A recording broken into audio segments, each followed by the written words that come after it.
Congressman Jim Bridenstine from Oklahoma, a freshman. How are you, sir? I'm good. Mark, how are you? Well, I'll be honest with you, I'm furious. The more I think about this... I heard you driving in. It sounds well, like then you know. Well, listen, I'm really getting fed up with the fact that we do not even put up a fight anymore on Obamacare, and it's frankly the biggest threat to our liberty of any single law that exists today, any single action.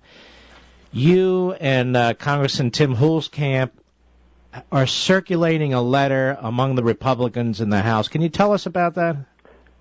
Sure. All we're doing is we're encouraging our leadership to, when the continuing resolution is up for a vote, we just want to make sure that we're not funding the implementation of Obamacare. And this continuing resolution, gets us through the end of September. So it's unlikely there's going to be a tremendous amount of, Obamacare included in it. The big challenges are going to happen when we get to January 1st, 2014. That's when, you have the expansion of Medicaid and you have the state exchanges and all the subsidies from the IRS in the exchanges. That's really when we've got to make sure that we're defunding Obamacare. And between now and then, we have to do everything we can to make sure that the American people understand that this is not set in stone, that we have opportunities, that the Congress still controls the purse strings, and the Congress is majority Republican right now, and the American people are on our side on this. The American people don't want Obamacare. So right now, we're circulating a letter. There's a lot of support for it on the Republican side, of course, and the goal is to just make sure that we're not enabling the implementation of Obamacare, the biggest portions of which will start going into effect January 1st, 2014. And here's the problem you all are going to run into. Other than these fig leaf efforts where we pass, or you all in the House passes some big bill, we're repealing Obamacare, it's dead in the Senate, and then we go forward with appropriations. That game has been figured out by people like me and the American people already. We know that's nonsense. Right. The fact is, Obama's not going to give on this easily, so it may require a temporary government shutdown. And I'm going to tell you something, Congressman. We've had many of them. We had them under Carter, under Reagan, under Clinton.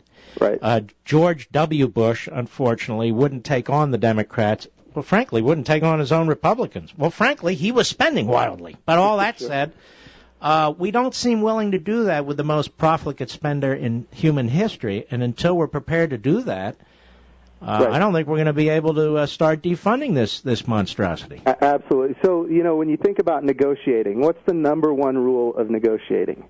You've got to be willing to walk away from the table. And if you're not willing to walk away from the table, there's no reason for this president to come and want to negotiate anything. If every time there's an opportunity, and the continuing resolution is an opportunity to control spending, the debt limit that's going to hit sometime this summer, that's an opportunity to control spending. In each of these cases, we need to pass what we want to pass, send it to the Senate, and then be willing to walk away from the table in order to drive them to a negotiating position. Right now, we're just not there. But, I am more confident now than I was last time we talked, and I'll tell you why. Because the sequester hit. And this ideological president that's trying to drive everybody to raise taxes in spite of the fact that we now have the highest tax revenue ever in American history, and the sequester, while it is, terrible, his only solution is to raise taxes. And that's not the right answer when we have more revenue than we've ever had before. The right answer is to control spending, and to do it on the biggest runaway parts of the budget, which are the mandatory parts, Medicare, Medicaid, Social Security. And here we are, the sequester is hit. And I think we might come to a position where the president's willing to actually talk about how do we redistribute the spending cuts within the sequester into the mandatory side as well as the discretionary side, which is, right now, the Republican conference is holding, and that's what we've got to do, which I'm very proud of. Yeah, well, don't get too excited about it, because I've seen them collapse over and over and over again like cheap deck chairs. Now, let me just say this to you, Congressman. You're a freshman. You're really, you're a man of action, and I'm very, very impressed with you, and I appreciate it. The leadership's not taking this as an affront, are they? Well, I don't know. I mean, however they take it, they can take it however they want. My goal is to, present, the philosophy that I think best represents my district within the Constitution. And that's what I've been doing. And, some people like it, some people don't. Either way, I'm going to be fine. I'm going to be able to sleep at night. I want to talk for a second, if it's okay, since we're talking about Obamacare. Can I go through some things that I think the American people need to be aware of that I think in many cases have been lost? And that is that if you look at... Well, I'll tell you what, we have to break in about 20 seconds. Okay. So after the break, I want to bring you back and we can get into it in more detail. Is that fair enough? Absolutely. I think the biggest thing in 20 seconds, we're looking at, $1.7 trillion in new spending, $500 billion in new taxes, $500 billion in new borrowing, $716 billion taken from Medicare. And when we come back from the break, I'd love to talk about how this is going to be implemented and how it's going to adversely affect the poor and the elderly, which are the people that we need to help the most. All right, my friend, Congressman Jim Bridenstine, and we'll be right back with him.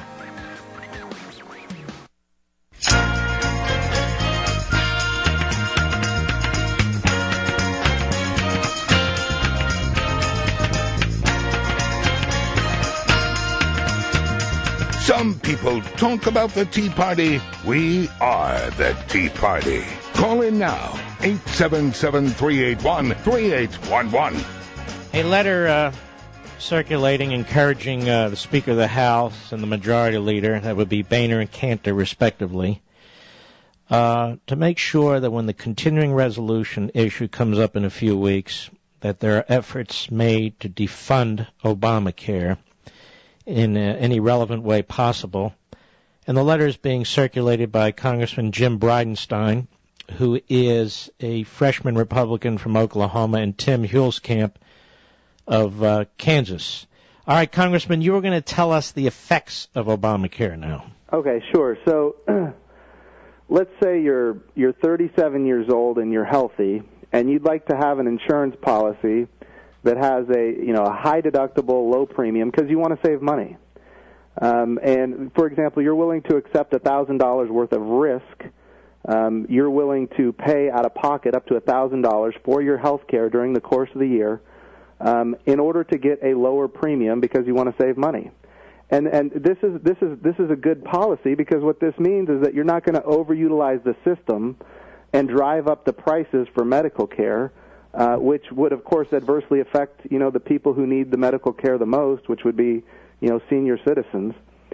So the idea that I would have a high deductible, low premium policy because I'm willing to accept a little bit of risk, And by the way, people do this with their automobiles. You bet they do, and it's the great thing about what the free market allows. I'm one of them. Right, and you know what? That's now illegal in healthcare.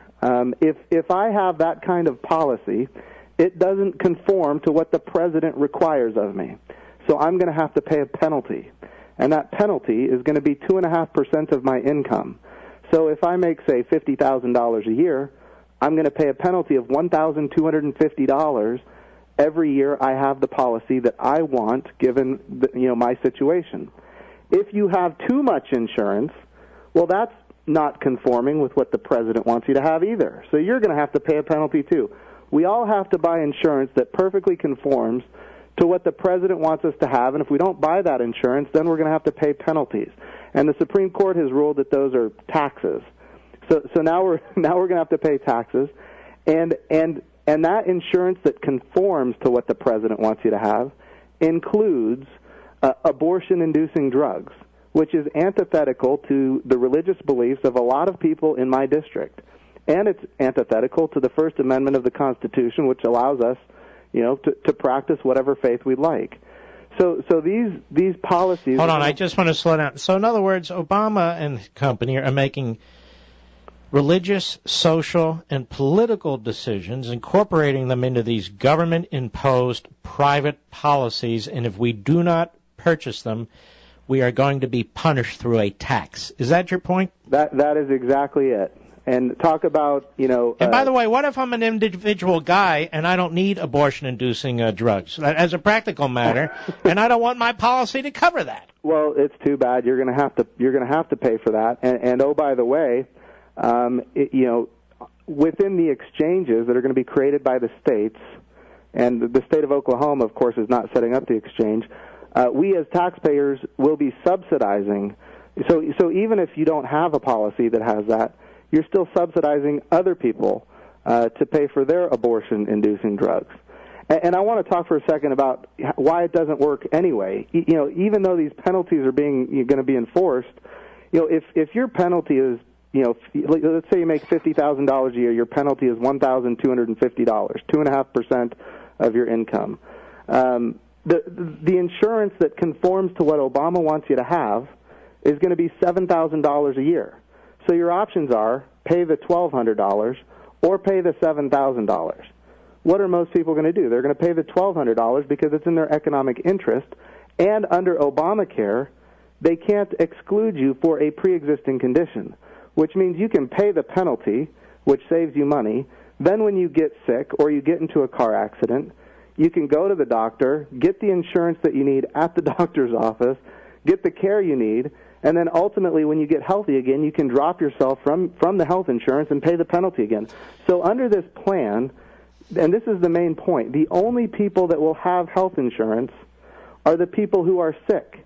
And if you want to see health insurance premiums skyrocket, this is precisely how you do it. Now, what the liberals will argue is that you can get subsidies from the exchanges that will bring down your burden from, say, $7,000 down to $4,000. Well, it's still more than the penalty, which is $1,200. But so there's, the incentive still isn't there, but you do get that subsidy. Okay, and who's paying the subsidy? What's that?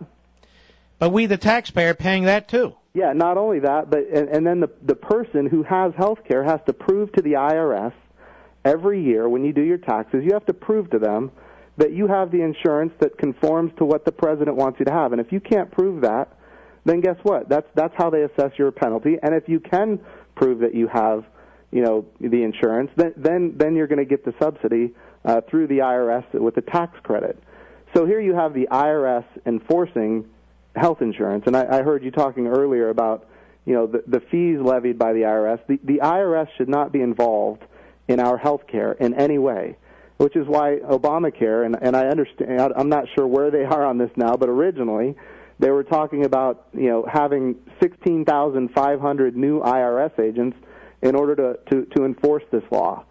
So this law, and in my district, I go all over, I talk to business owners. I was talking to a business owner just the other day. He has 56 employees. He's trying to figure out how does he get down below 50 so that he doesn't have to comply with certain segments of Obamacare's rules. And this is the other part that is frustrating. Talk about. Well, let me slow you down. Let me slow you down. You bet. So it destroys really medical choice. Absolutely. It rips off young people who are healthy. That's right. It's going to rip off senior citizens by cutting off the kind of care they may want with this Medicare Politburo. That's right. It taxes us at the federal level to subsidize state exchanges being set up by these governors to subsidize people who are not paying for their own health care. That's right. In the meantime, the lines to get treatments and to get seen by a doctor are going to get longer and longer. The government's going to collect more and more information about our private, personal medical situation.